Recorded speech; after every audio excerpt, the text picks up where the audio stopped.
Hello అండి, welcome back to Haritha's kitchen. ఈరోజు మన కిచెన్లో వెయిట్ లాస్ అవ్వాలనుకుంటున్న వాళ్ళ కోసం హెల్దీ ప్రోటీన్ సలాడ్ చూపిస్తున్నాను.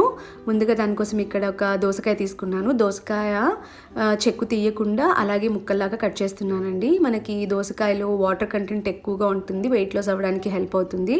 అలాగే యూస్ చేయడం కూడా చాలా తేలిక. ఇందులో యాంటీ ఆక్సిడెంట్స్ కూడా చాలా ఎక్కువ మోతాదులో లభిస్తాయండి. తర్వాత ఒక టొమాటో తీసుకున్నాను. టొమాటోని ఇలా హాఫ్కి కట్ చేసిన తర్వాత లోపల ఉన్న విత్తనాలు తీసేసి కేవలం ఫ్లెష్ మాత్రమే వేస్తున్నాను.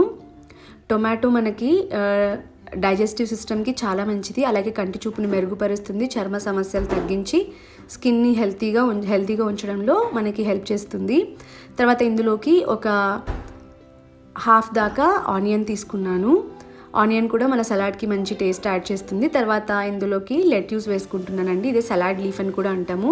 ఇందులో వైటమిన్ ఏ చాలా ఎక్కువ మోతాదులో లభిస్తుంది. హెల్దీ స్కిన్, బోన్స్ అలాగే ఐస్కి కూడా చాలా మంచిది.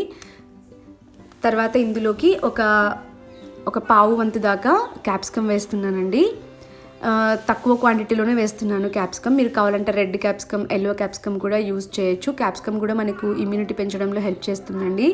తర్వాత ఇందులో బ్రొకోలీ యాడ్ చేస్తున్నాను. బ్రొకోలీ మనకి చాలా మంచిది హెల్త్కి. యాంటీ ఆక్సిడెంట్స్ ఇందులో చాలా ఎక్కువగా ఉంటాయండి. అలాగే హెల్దీ స్కిన్కి మంచిగా హెల్ప్ అవుతుంది.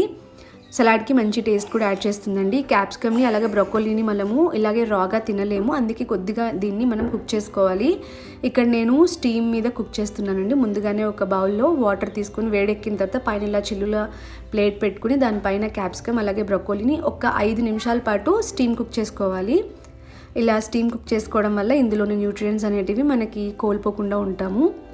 జస్ట్ ఒక 5 నిమిషాలు కుక్ చేసుకోవాలని, మరీ ఎక్కువ మెత్తగా కుక్ చేసుకోకూడదు, మరీ గట్టిగా లేకుండా కాస్త సాఫ్ట్గా అయ్యేదాకా కుక్ చేసుకోవాలి. మనం ఇందాక కట్ చేసి పెట్టుకున్న కూరగాయ ముక్కలన్నింటినీ ఒక బౌల్లోకి ట్రాన్స్ఫర్ చేసుకొని అలాగే స్టీమ్ పైన కుక్ చేసుకున్న బ్రొకోలీ క్యాప్సికమ్ని కూడా ఇందులో యాడ్ చేసుకుంటున్నాను. ఇందులో ప్రోటీన్ కంటెంట్ని ఇంకాస్త పెంచడం కోసం పన్నీర్ యాడ్ చేసుకుంటున్నాను. పన్నీర్ని ఒక 2 నిమిషాల పాటు కొద్దిగా హాట్ వాటర్లో ఉంచి తర్వాత సలాడ్లో యాడ్ చేసుకోవాలి. పన్నీర్లో హై అమౌంట్ ఆఫ్ ప్రోటీన్ ఉంటుందండి. యూస్ చేయడం కూడా చాలా తేలిక. అలాగే మన సలాడ్కి మంచి టేస్ట్ యాడ్ చేస్తుంది. అలాగే ఇందులోకి ఇంకాస్త ప్రోటీన్ కంటెంట్ పెంచడం కోసం కొద్దిగా వేయించి పొట్టు తీసిన పల్లీలు యాడ్ చేస్తున్నానండి.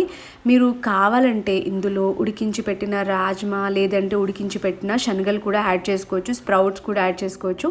ఇది నేను ప్లాన్ లేకున్నదాన్ని అప్పటికప్పుడు ప్రిపేర్ చేశాను, అందుకే కేవలం ఇంట్లో అవైలబుల్గా ఉన్న వాటితో చేస్తున్నాను. మీరు శనగలు, రాజ్మా అలాగే స్ప్రౌట్స్ యాడ్ చేసుకున్నారంటే దీని టేస్ట్ అలాగే ఇందులో ఉన్న న్యూట్రిషనల్ వాల్యూ అనేది బాగా పెరుగుతుంది. అలాగే కొద్దిగా స్పైసీనెస్ కోసము కొద్దిగా చిల్లీ ఫ్లేక్స్ యాడ్ చేస్తే మీరు కావాలంటే పచ్చిమిర్చిని సన్నగా ముక్కల్లాగా తరిగి కూడా వేసుకోవచ్చు.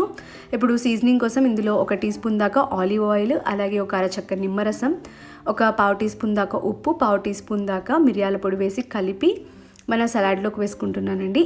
ఇలా చేసుకోవడం వల్ల మనకి సలాడ్ టేస్ట్ అనేది ఇంకాస్త ఇంప్రూవ్ అవుతుంది. ఈ నిమ్మరసంలో ఉన్న పులుపు అదంతా కూడా మంచి టేస్ట్ యాడ్ చేస్తుంది.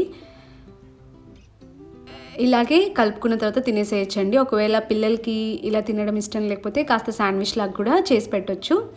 అలాగే చివరిలో ఇంకాస్త టేస్ట్ కోసం కొద్దిగా కొత్తిమీర తరుగు అలాగే చట్పటా చాట్ మసాలా వేసి కలిపేసుకునేసి సర్వ్ చేసుకోవడమేనండి. చాలా సింపుల్ అండి. హెల్దీ రొటీన్ ఫాలో అవ్వాలనుకుంటున్న వాళ్ళు, వెయిట్ లాస్ అవ్వాలనుకుంటున్న వాళ్ళు, అలాగే వర్కౌట్స్ చేసిన తర్వాత తినడానికి ఈ హెల్దీ ప్రోటీన్ సలాడ్ని ప్రిపేర్ చేసుకోవచ్చండి. చాలా సింపుల్ అండ్ టేస్టీ. డెఫినెట్గా మీరు కూడా ట్రై చేయండి. అలాగే ట్రై చేస్తే ఎలా వచ్చిందో కామెంట్ చేసి చెప్పండి. మరిన్ని ఇంట్రెస్టింగ్ రెసిపీస్ కోసం ఛానల్ని సబ్స్క్రైబ్ చేసుకోండి. Thanks for watching.